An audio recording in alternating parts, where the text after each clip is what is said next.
सन की टीचर ने की थी केरला की डॉक्टर वंदना की हत्या। मैं चिल्लाया भागो। चश्मदीद ने बताई सन की टीचर की कहानी।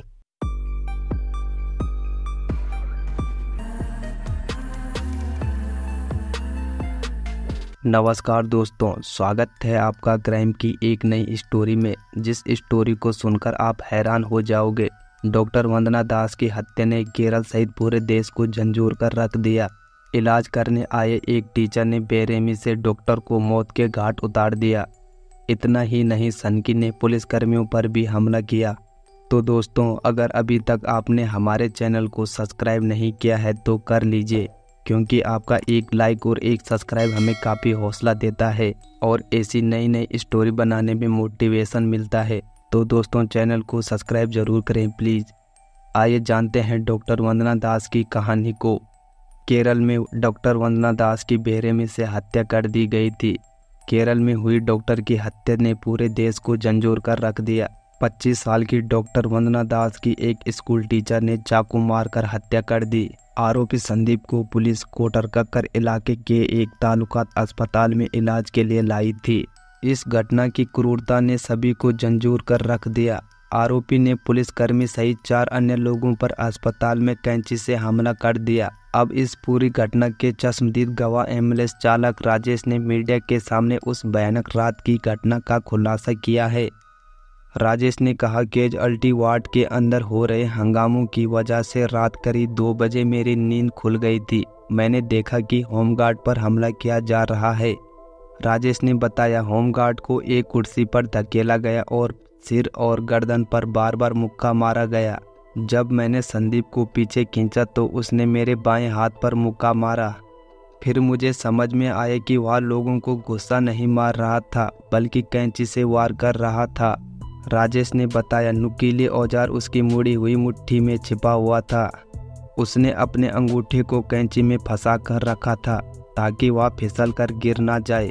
राजेश के चुंगल से छूट जाने के बाद संदीप ने फिर से होमगार्ड के सिर पर वार करना शुरू कर दिया। इसी बीच सब इंस्पेक्टर मौके पर पहुंच गए। राजेश ने कहा, उसने संदीप पर प्लास्टिक की कुर्सी से हमला करने की कोशिश की, लेकिन वह फिसल गया और गिर गया। संदीप ने पुलिस पर हमला करने की कोशिश की, लेकिन ऑफिसर चाकू लगने से बच गया।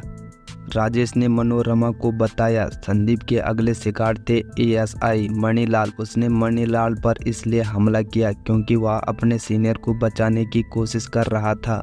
उन्होंने बताया, संदीप ने एएसआई को पकड़ लिया और उसे दीवार पर धक्का दे दिया। उसने उनका गला दबाते हुए उसके सिर पर कई वार किया। उसने हम सभी को हथियार घुमाकर दूर रखा। इसी बीच किसी ने बाहर से कैजुअल्टी वार्ड को बंद कर दिया। हम में से कुछ और महिला कर्मचारी संदीप के साथ अंदर फंस गए।